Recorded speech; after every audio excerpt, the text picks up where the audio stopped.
Hello, here we are again as part of Lisa Love Bucket's Teesside Rising. Today we're joined by Andy Newcombe, aka Vision 25C. Hello, would you like to introduce yourself, Andy, and tell us a little bit about your practice? Yeah, sure. So my name's Andy. I create work under the name Vision 25C. I guess I would class it as an art project. And it kind of entails a lot of different mediums, but mostly sound art, film, and performance. And you are a man who kind of works right across mediums, aren't you? I mean, I've collaborated with you several times, and you seem to kind of work right across the mediums. Can you talk a little bit about that? Yeah, sure. I guess when I started the project, I kind of saw it just as sound art, but as I kind of evolved my practice, it spread across a lot of different mediums. I've always kind of not really like had an aversion to, but never really worked that much in visual art other than film. But recently I've kind of been exploring a lot more visual art, like trying a bit of painting, a bit of installation work and that kind of thing. But it's the heart of the project is experimentation, really. So with that at its heart, it kind of lends itself to exploring a lot of different mediums. I tend to not really like pigeonhole it just to one medium and say like I am this. It tends to just kind of free flow, and whatever I fancy trying out is what I'll pick up and try and do, really. And so where for you does Vision 25C start and end? When you're producing kind of visual artwork, it's still Vision 25C, or does that then become Andy Newcombe? Or is Vision 25C the kind of wider canon of kind of your creative practice? I would say at the moment it's kind of the wider frame that I put everything in. I've never really released anything or like presented anything under my own name or under a different name. It's always been for that project because I've found it to be just quite a nice sort of umbrella to house all my work in, really. And all the work that I produce under that name tends to be of a similar theme, of a similar aesthetic and look. It all tends to be quite industrial focused. I get really inspired by industrial landscapes, and living in Teesside is like the perfect place to be for that, really. So I think all the work, I tried to make it as cohesive as possible, so that when you see something that I produced, you can kind of tell immediately that I've made it. Yeah, and I definitely think successful in that. I think you have your own visual language that really comes across quite well. You are an artist who you collaborate a lot. Recently, you've shown Apple Black collaborating with Lucy Bain, who we had on yesterday. You do Factory Reset with Dyad, G. Graham, another man of many identities. So can you speak a little bit to that? What is it about the collaborative process that you enjoy, and also how kind of basing yourself as an artist in Teesside feeds into that?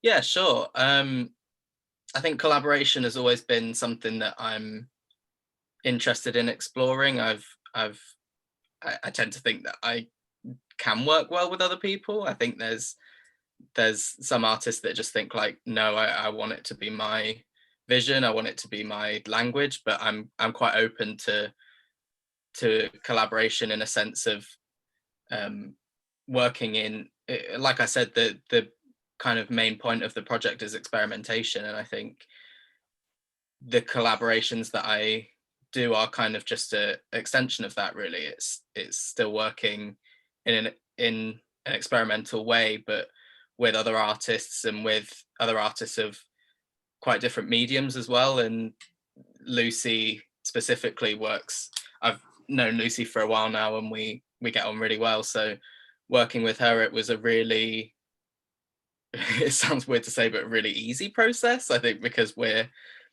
friends already and because we understand each other's work quite a lot.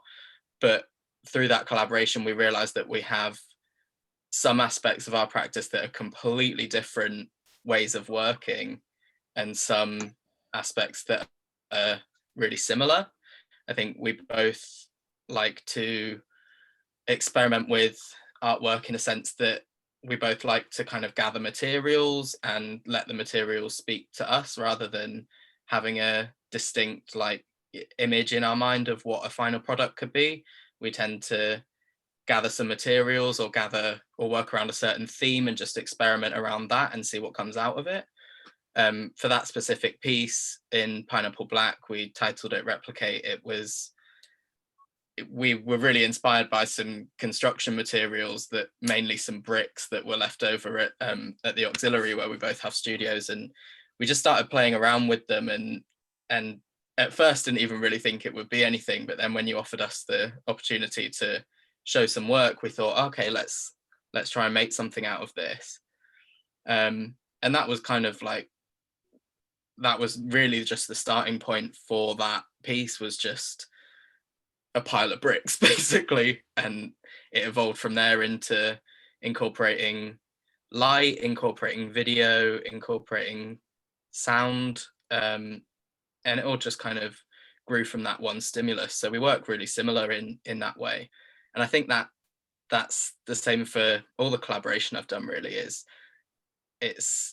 it comes quite naturally to me because I'm quite an experimental worker anyway, so finding ways to work with other people in still an experimental way, but in a way that feels comfortable for both people, I think is quite key to me. And being in Teesside is perfect for that. I mean, there's such a big artist community here, and people really love, I think people are really up for sharing work and making work together, which is really encouraging. It's great. One of the things me and Lucy talked about, which I think also applies to you, is how you're both very instinctive as artists. For anybody watching this, the show that we're referring to, Pineapple Black, you guys were helping John Perangi deliver some materials, and we just offered you the space at a couple of days' notice. And what Andy and Lucy were able to do was pull together one of the best shows we've ever had in that space, completely kind of instinctively. And as you're letting the materials speak for you, which again is something I relate to my own practice, because I work a lot with found objects, and they tend to kind of suggest to me what the kind of outcome may be, and I might have a wider theme that I want to get to, but I tend to let the materials do a lot of talking, so I can really relate to that. Coming on to lockdown, and you talked about how much you enjoy the collaborative process. So how cope through lockdown, where all of a sudden we don't have the kind of immediate access to our kind of creative friends that we would like, and we've been restricted to our homes. How has that affected you as an artist, and how has it influenced your practice? I think I kind of got the best of both worlds, really. I was quite lucky in the sense that it gave me a lot of time to reflect on my own practice and make stuff. I mean, I tend to just create anyway, as like any free time I have, I'll always be either like planning some work or just making work, or like just getting some instruments out and trying stuff. But I was also lucky enough to be involved in a group exhibition for the Fringe Arts Bath Festival that happened sort of mid-lockdown, really, and that was a really wide-scale collaborative exhibition. So I actually managed to still collaborate with people while in lockdown, and that was a really, really fascinating opportunity. I mean, it was, I think, I don't want to get this wrong, it was about 15 sound artists from all over the world. Like, there were artists from Canada, artists from Africa, just like people really widespread. And one of the main projects that we worked on for that exhibition was sort of a collaborative piece where it was inspired by the that Exquisite Corpse game that the Dada artists created, where you like draw the head on a piece of paper and then fold it over and draw a body. and then the legs and that kind of thing. But we decided to be inspired by that, but do that with a piece of audio. So everyone in the project selected a piece of audio that they have or that they've created recently, and then sent it on to the next person down the line. That person then edited it, added something to it, and then sent it on to the next person. So by the end, we had around 15 pieces of audio that had been edited and affected by everyone involved in the project. And that was really interesting to do. It was a completely different way of collaborating to what I'm used to. I'm so used to being in a space with someone and being face to face with people and making quite a comfortable environment to just kind of see what comes naturally out of collaboration. So doing it kind of in my own space and in my own flat was a bit weird at first, but then I kind of really got into it and realized like that everyone was kind of in the same boat on that. And that was really interesting. It was great to collaborate in a way that felt new, but still felt experimental and still felt like it allowed room for experimentation, really, for people to just get inspired by whatever they'd been sent and use that inspiration to create either something completely new or like another layer to what somebody had sent them. So it was a really interesting project. But having that was kind of like the perfect other side of the coin to just spending loads of time on my own. But I also live with an artist, so we were kind of naturally collaborating at the same time as well, which was, yeah, it was interesting. I think that's one of the cool things that came out of lockdown, as kind of negative as it's all been. And one of the things that's came out of these interviews too is that, you know, as artists, we kind of audition to adapt and to try new things. And I think lockdown encouraged a lot of us to do that and to kind of get online and do things digitally and think about a bigger picture, I guess. And hopefully that's something that kind of continues on as things kind of start getting back normal, because I think it's really interesting. So if anybody wants to check out what you're doing, they want to check out the Vision 25C, where to see you in 2021, have you got any thought, any ambitions planned, and also drop social medias so people can go and have a search for you themselves. Yeah, sure. So my Instagram account is Vision25C, all one word.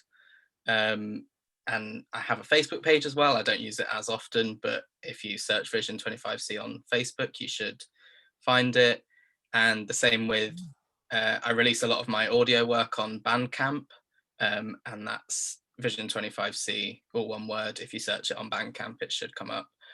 In terms of future projects and future work, it's like a weird time to be kind of planning anything, but I have some work going into the next exhibition in Pineapple Black. Some video work is going to be on display there, hopefully opening in January. Other than that, I'll be working on audio stuff, working on more sound art pieces that I tend to just gather a lot of audio that I've kind of recorded just day to day. It tends to be what I do, and I'll tend to just release it when I fancy. So keep an eye on my Bandcamp, on my Instagram account, and that's where new stuff will pop up. I've also got a new kind of more music focused project that I'm going to be starting up soon. So keep an eye on that one. Yeah, that'll be about it. Well, I can vouch for Andy that he's always an active, busy artist and well worth checking out. So come along to Black in January. We're very excited to have him exhibiting with us. Check out those social medias and yeah, just keep an eye on what he's doing. Thanks for joining us today. It's lovely catching up, yeah. And yeah, I'll see you very soon. See you later. All right, take care. Bye. See ya.